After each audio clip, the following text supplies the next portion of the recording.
Rousseau's Philosophy of Education. Jean-Jacques Rousseau is considered as one of the most leading thinkers of the 18th century Europe. He lived during the period of Enlightenment, and his ideas were instrumental to shaping the course of French Enlightenment. His political philosophy majorly influenced the development of the political, educational, as well as sociological thoughts of the modern era. Rousseau's philosophy of education, which is naturalist-based, is found in Emile, one of Rousseau's seminal works published in 1762. This book describes the ideal education which prepares Emile and Sophie for their eventual marriage. During the period of French Revolution, Emile became inspiration for the formation of a national system of education. Although the book is considered as a treatise on the nature of education, it must be noted that Emile is both political and philosophical in nature, as it also deals with the relationship between an individual and the society.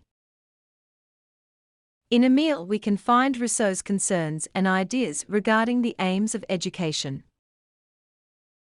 In it he shows how education should minimize the drawbacks of civilization and bring man as closer to nature as possible. His ideas aimed at replacing the formal education with an education that is both natural and spontaneous. The entire book is partly novelistic and partly dialectic in nature. Rousseau undertakes to describe the education of Emile in a way that is appropriate to his ideal society. The character Emile is taken away from his parents and school and is put into the hands of a tutor. The tutor brings him up in close contact with nature's wonders and beauties. Education according to nature is an idea that forms the center of this work. Emile is structured as 5 books. These 5 books also stand for 5 developmental stages of the main character of the book. The first 3 books are devoted to the infancy, childhood and boyhood of the character. The 4th one is an exploration of his youth. In the 5th and most controversial book he brings the character Sophie. In addition to outlining her education, Rousseau talks in detail about the civic and domestic life of Sophie in the 5th book. Thus, through the life of the fictional student Emile, Rousseau talks about how children should be trained and educated. In what follows, I will sketch very briefly the key concepts of Rousseau's philosophy of education through an engagement with his famous book on education, Emile. Stages of education according to human development. As already intimated above, in Emile, Rousseau gave a detailed account of different stages of a child's development. According to him, the aims of education change during different stages because the needs and interests of the child change. This explains why Rousseau proposed different curriculum for these different stages of a child's development. This in many ways is considered as the inauguration of child-centered education, which became popular in the modern era. Infancy, from 0 to 5 years. The period of infancy is chiefly concerned with the physical growth, motor activities, feelings, and sensory perception. Hence, Rousseau emphasized the importance of strengthening every part of a child's body so that he can grow up strong and healthy. As Rousseau writes, "A feeble body makes a feeble mind. All wickedness comes from weakness. Give his body constant exercise, make it strong and healthy." During this stage of infancy, the child should be made strong so that he wouldn't do anything bad. On the other hand, Rousseau accepted the importance of the hardening process of the body against the intemperance of season, climates, elements, hunger, thirst, and fatigue.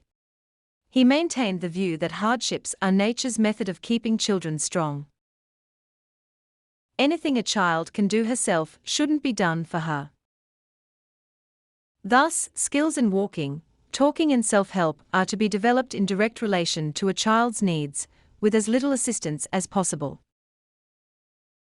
Rousseau also argues that the free and unhindered expression of the natural activities is the first education of a child.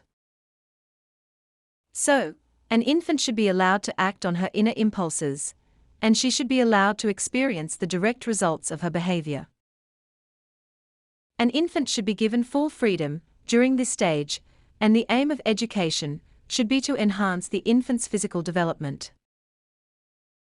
Hence, Rousseau recommended negative education during the stage of infancy, with the idea that the focus of education should be on the development of a child's body and sense organs. For this reason, Rousseau criticized the then prevalent practice of swaddling children in tight clothes. In his opinion, this prevents the child from moving his body freely. Childhood, from 5 to 12 years. This is an important period of human development. Rousseau proposed two principles for this stage of development. Firstly, education should be negative. Secondly, moral training should be made through natural consequences and through activities. He held the opinion that moral education is pointless if the child doesn't understand the meaning of morality. He heavily criticized the then existing practices of teaching and training. He threw harsh criticism against teachers for imparting education through mere reading and memorizing. He believed that at this phase, education should be focused less on bookish knowledge and more on a child's interactions with the world. Hence, the development of the senses and the ability to draw inferences from them should be given more attention. This approach, in some ways, can be taken as the predecessor of the Montessori method. Thus, in the childhood stage, according to Rousseau, a child should be given the freedom to develop his sense organs through experience and observation. It follows that the aim of education at this stage should be to help the child observe and experience. But it must be noted that Rousseau recommends geometry to be taught during childhood. Adolescence, from 12 to 15 years. According to Rousseau, at this stage of development, the strength and powers of a child is greater than her needs. The emergence of reason is one of the key characteristics of this stage, and the child developed a theory around why rapid development of rational judgment happens at this stage. According to Rousseau, there is a relationship between a child's needs and the strength she can exert to satisfy those needs. It is important to remember that during the stage of infancy, the child's needs are simple, and her strength is delicate. But by the time she turns 12 or 13, her strength develops much rapidly than her needs. For Rousseau, this surplus strength causes the reason to emerge. For Rousseau then, the aim of education during adolescence should be to develop a child's personality through hard work, guidance, and the study of various objects. He recommended subjects such as physical sciences, mathematics, language, history, and geography for children of this age. This is because for Rousseau, study of sciences will kindle the child's curiosity and incline her towards research, self-education, and inventions. Painting is also recommended as it helps to train the muscles and eyes. Handicrafts help to improve the ability to work. Also, this is a stage when one has to prepare children to earn livelihood. In fact, the child character of the Emile is taught industrial exchange and professional experience in banking and transportation. Youth, from 15 to 20 years. This stage starts from the age of 15 and, according to Rousseau, children during this period grow emotionally, morally, socially, and aesthetically. Moral and religious training help young men to improve their relations with their fellow men. It also helps to develop moral qualities such as kindness and sympathy. According to Rousseau, the aim of education at this stage should be the development of sentiments and emotions. In a nutshell, education should be aimed at training the heart.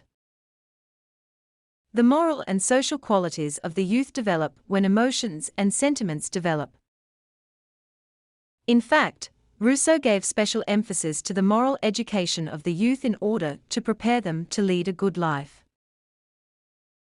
Hence, education at this stage of development, according to Rousseau, prepares the youth to become an ideal member of society and an ideal head of the family.